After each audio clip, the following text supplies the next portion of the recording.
सहारनपुर भगत सिंह चौक पुल खुमरान पर स्थित स्पेशल रबड़ी कुल्फ़ी पिछले 20 सालों से लोगों की पसंद है और लोग रात्रि को भोजन के बाद उसको खाने ज़रूर आते हैं और जमकर उसकी तारीफ़ भी करते हैं।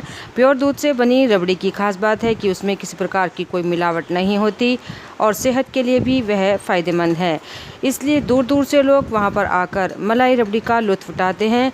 इस बारे में जानकारी देते हुए स्पेशल रबड़ी संचालक दीपक गोयल ने बताया कि वह काफ़ी समय से इसको घर पर खुद ही बनाकर यहां बेचते हैं और रात 8 बजे से लोग उनके यहां खाने आते हैं। उन्होंने लोगों से कहा कि वे एक बार वहां आकर ज़रूर इसे खाकर देखें।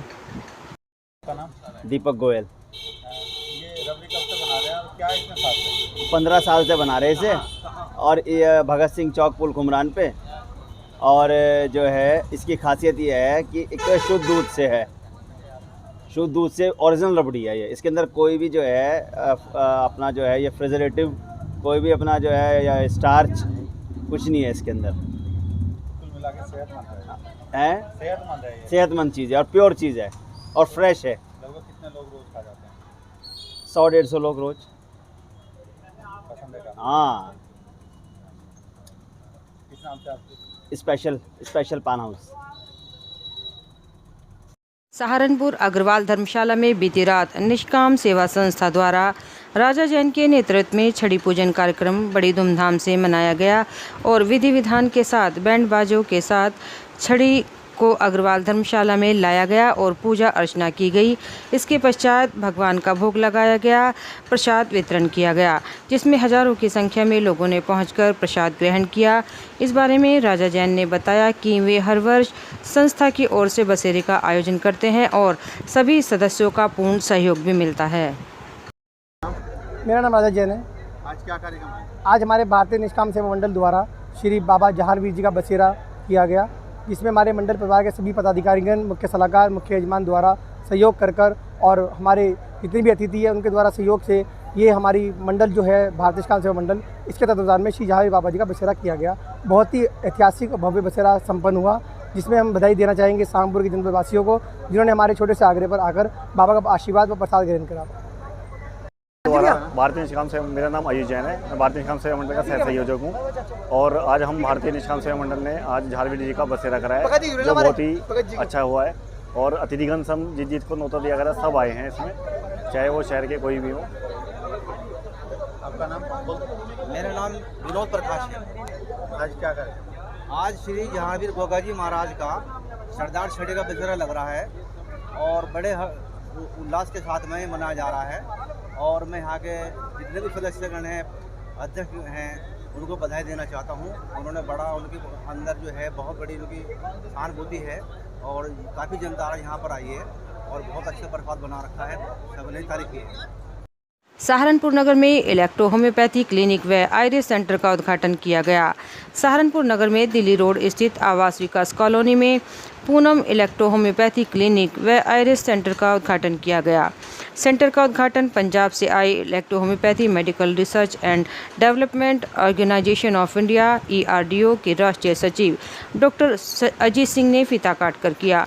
इस दौरान उन्होंने कहा कि इलेक्ट्रो होम्योपैथी पूर्ण रूप से प्राकृतिक एवं पूर्ण हर्बल चिकित्सा पद्धति है और इलेक्ट्रो होम्योपैथी की दवाओं का शरीर पर कोई भी दुष्प्रभाव नहीं होता है।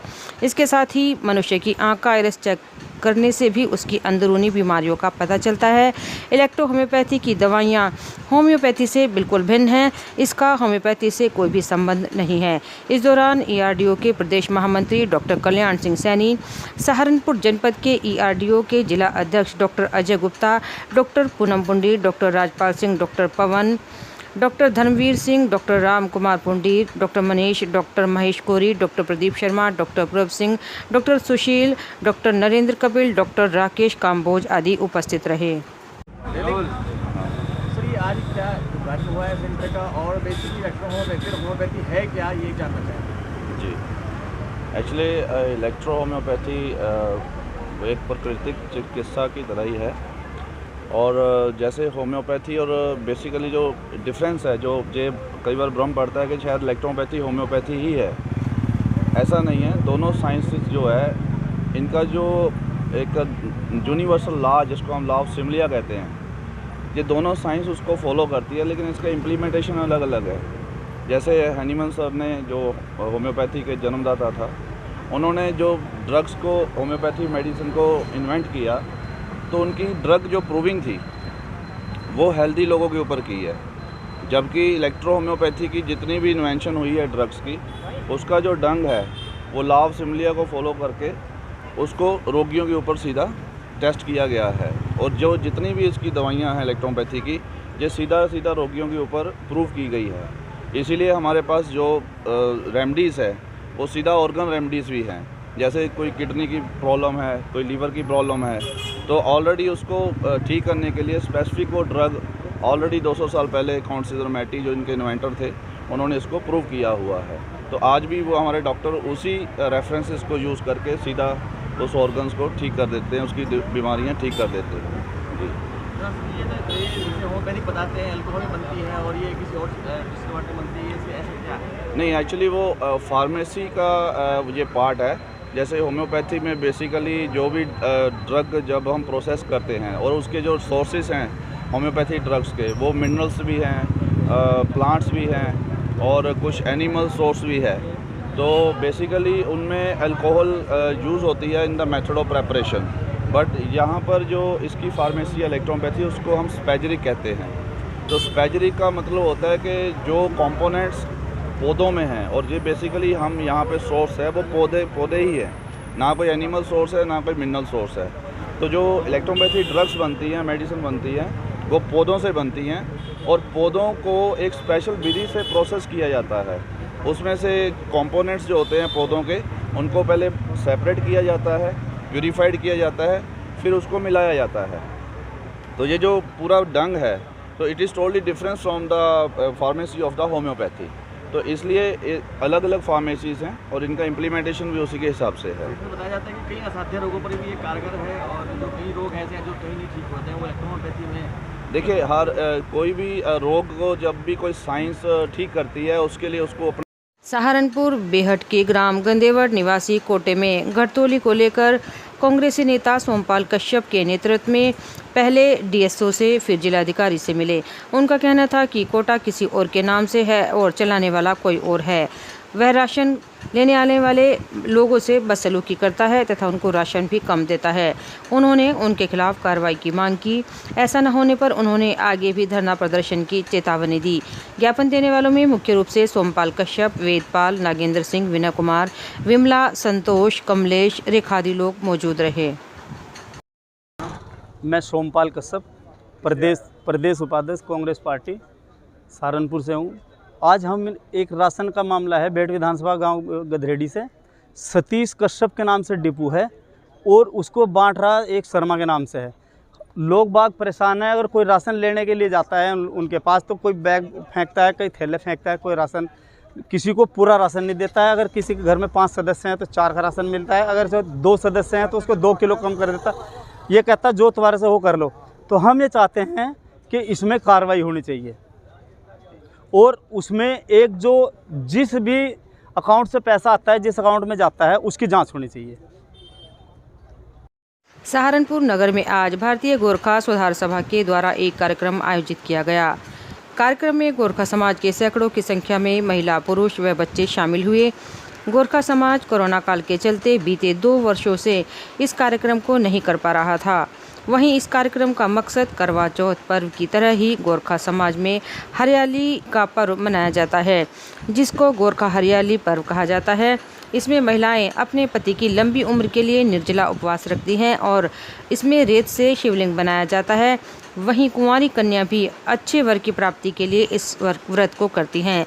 कई महिलाओं ने बताया कि इस व्रत को करने से कुंवारी कन्याओं को उनका मनचाहा वर प्राप्त होता है। वहीं शादीशुदा महिलाओं को भी इस व्रत को करने से पति की आयु बढ़ती है। मेरा नाम नीना गुरुंग है।